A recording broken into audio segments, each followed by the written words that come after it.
ازيكم عاملين ايه؟ يا رب تكونوا بخير. النهارده راجع لكم بقصة جديدة كتبها لنا سليم. انا سليم، شاب من شبرا، اشتغلت في شركة شحن صغيرة ورحت اعيش لوحدي لأول مرة في حياتي. كنت بدور على شقة ايجار جديد، وواحد صاحبي قال لي في شقة في شارع جانبي قريب من وسط البلد، رخيصة قوي بس محدش بيقعد فيها كتير. طبعا انا مهمنيش الكلام، بالعكس قلت فرصة اوفر فلوس. رحت اتفرج على الشقة، الدور التاني، باب خشب قديم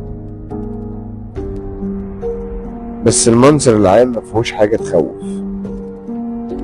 اللي سلمني المفاتيح كان راجل عجوز ووشه شاحب وصوته واطي كأنه بيهمس: الشقة بتاعتك، بس لو سمعت أصوات بالليل ما تردش وسيب الباب مقفول.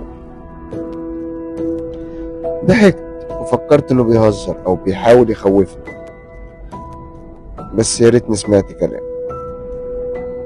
اليوم الأول فتحت الشقة، ريحة قديمة طالعة من الجدران كأن مفيش حد دخلها بقاله سنين.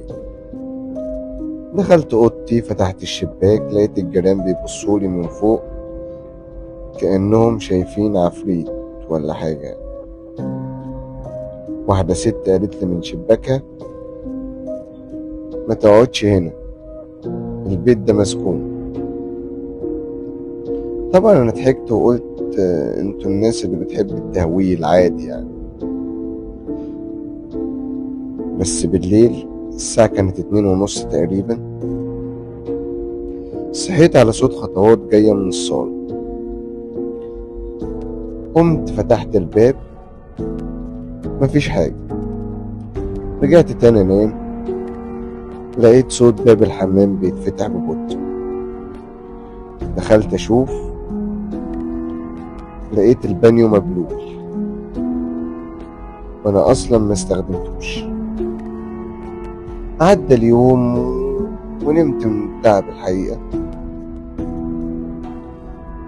صحيت تاني يوم الصبح، لقيت باب الشقة مفتوح وانا متأكد اني قفلته قبل ما انام. بس الغريب ان كان في اثر تراب على الارضية، كان في حد كان ماشي برجله وساب الاثر وراه. رحت الشغل وفضلت طول اليوم حاسس اني متراقب، كأن حد بيراقبني، كأن في حد في ظهري. كل ما اتلفت ملاقيش حاجة. رجعت بالليل وقلت اهدى شوية، فتحت النور، لقيت كل اللمبات بتاعت الشقة اتحرقت مرة واحدة. فتحت الموبايل اشوف بالإضاءة، لقيت رسالة غريبة في الملاحظات. انا ما فتحتهاش، بس كان مكتوب فيها: انا كنت هنا قبلك وفضلت اقول لهم اني مش لوحدي، محدش صدقني. انا بصراحة قلت يعني حاجة غريبة، حد عاوز يطفشني وكده. قررت انام واسيب الموضوع عادي، يعني عايم كده. الليلة اللي بعدها صحيت، رحت الشغل عادي، بس قررت مرجعش على الشقة بتاعتي. قررت ابات عند صاحبي لكنه سافر، فما لقيتش حل قدامي غير ان انا ارجع الشقة اللي انا مأجرها. رجعت ونمت.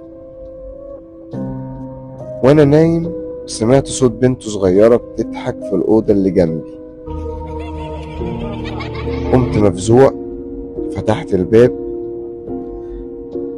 لقيت لعبة أنا أصلا ما شفتهاش في الشقة قبل كده، وأصلا ما اشتريتهاش. لعبة عبارة عن عروسة بلاستيك شكلها قديم وعينها حمرا. رميتها من الشباك، وبعد ساعة لقيتها نايمة جنبي على السرير. صحيت من النوم الصبح، قلت لازم اروح لصاحب الشقة وابلغه باللي بيحصل. رحت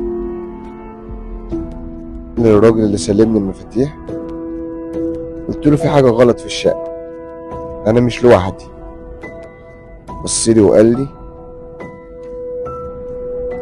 انا كنت ساكن هناك من 30 سنة، مراتي ماتت جوه الشقة ولسه بتدور عليا فيها، وكل شاب بيسكن هناك بتفتكره انا. قلت له يعني ايه؟ قال لي انا اصلا ميت من 20 سنة، بس واضح انك انت اللي جاي دورك دلوقتي. لو حد سمع القصة دي ما تقربش من البيت رقم 9، لان غالبا في حد لسه مستني.